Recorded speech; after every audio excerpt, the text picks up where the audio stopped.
Hello students, this is my first lecture on matter and magnetism. In this lecture, I am going to talk about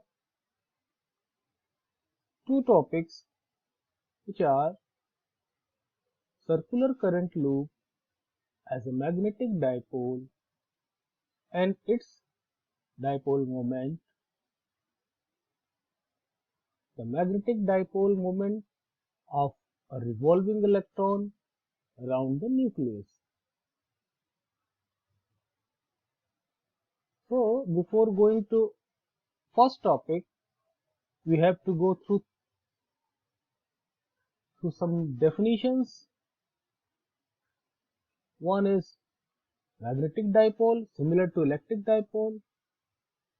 It is an arrangement of two equal and opposite magnetic poles, that is north pole and south pole, separated by a small distance.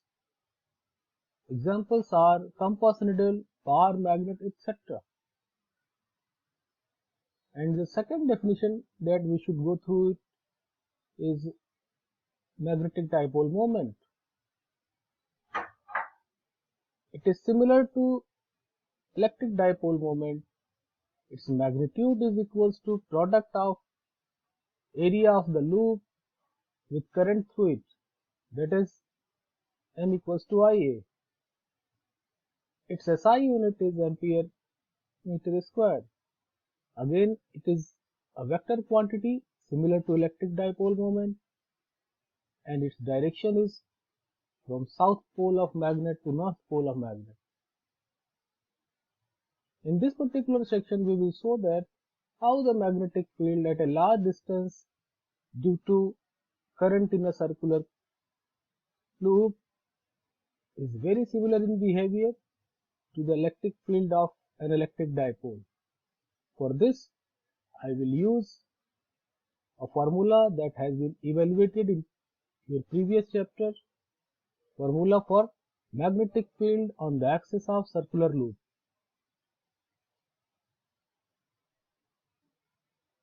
The image will remind you what I am talking about. This is a circular loop of radius r carrying current I, placed in a plane yz, which is perpendicular to the plane of a screen, and the axis OX. We have determined the magnetic field at point P. Due to this loop, the magnitude of the magnetic field we have determined was in front of your screen. The direction of magnetic field we have determined by using right hand thumb rule. If you extend your right hand in such a way that curled fingers are around the current flowing through the loop, then thumb will give the direction of magnetic field.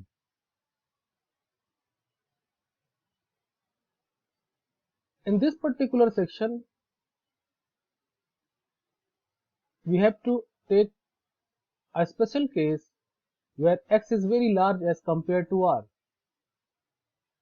In this case, r square will be very smaller as compared to x square and can be dropped. After dropping r square, we will have this relation. If we multiply numerator and denominator with pi, we will get this relation. Here IA can be taken as M. So this relation will reduce to this one, and after simplification we can get this form of the formula, which is V equals to mu naught times twice of M upon 4 pi x cube.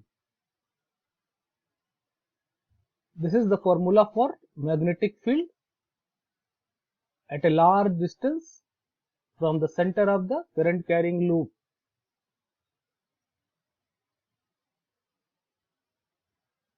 This formula is very much similar to the formula that you have established in chapter 1, that is electrostatics.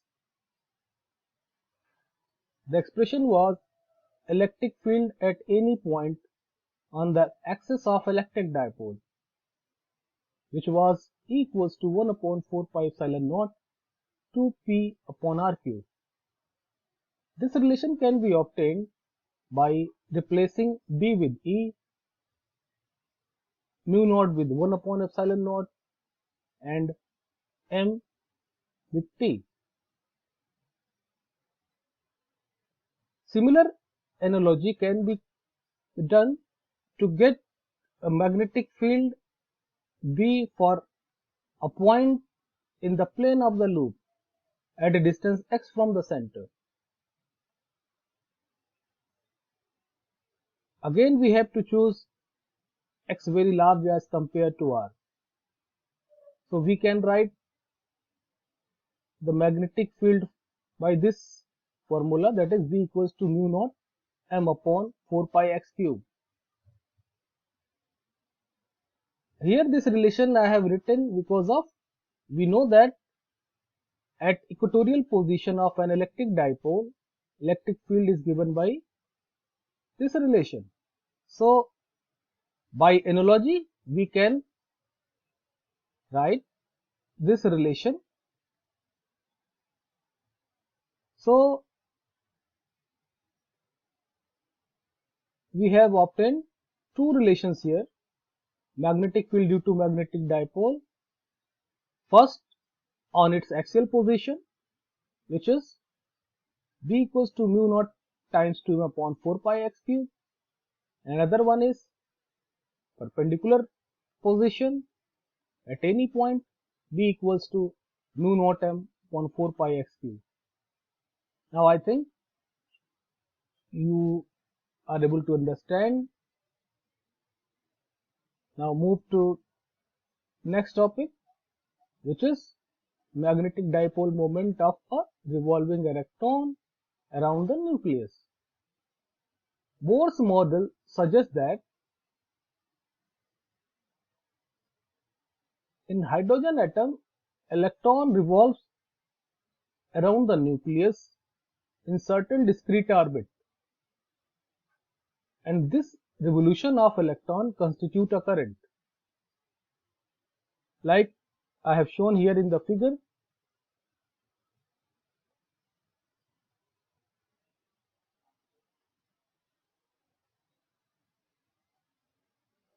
Electron is revolving in this direction, anti-clockwise, so current will be constituted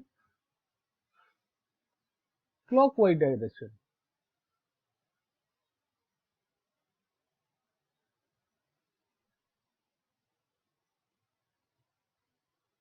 So equivalent current can be given by using definition of current, that is I equals to Q by T.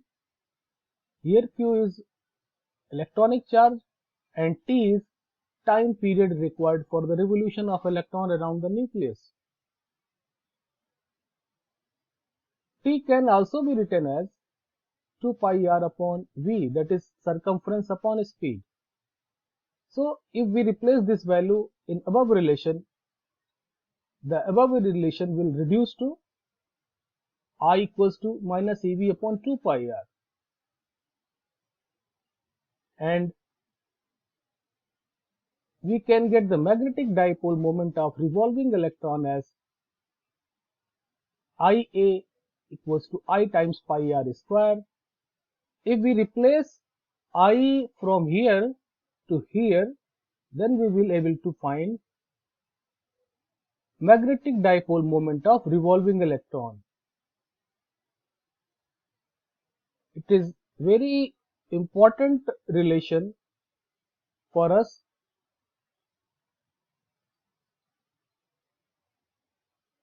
This is the relation that we required. Now move to next part. It's another form for this.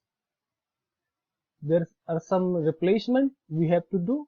Before that, we should discuss the direction of the magnetic dipole moment of revolving electron. As current is clockwise, we use right hand rule, so magnetic dipole moment will be downwards. This can be given by right hand rule.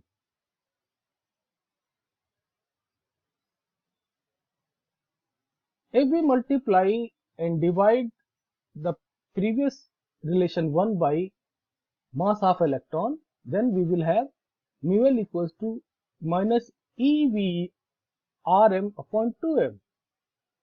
We know that angular momentum of electron can be written as L equals to mvr. So if we put the value of mvr equals to L in this relation, we will able to get magnetic dipole moment in terms of angular momentum. Now, Bohr's postulate also suggests that corresponding to stationary orbits, angular momentum is equals to nh upon 2 pi, where n is orbital number and h is Planck's constant. So, this value can be replaced here. Then we will have mu L equals to minus ENH upon 4 pi m, and thus we can have a Bohr magneton. The constant EH upon 4 pi m is equivalent to Bohr magneton. If we substitute the value of E, that is charge of electron, Planck's constant, value of pi and mass of electron, then we will get 9.27 10 to the power minus 24 ampere meter square. This is the magnitude of Bohr magneton. I think you are able to understand all the topics. Thank you.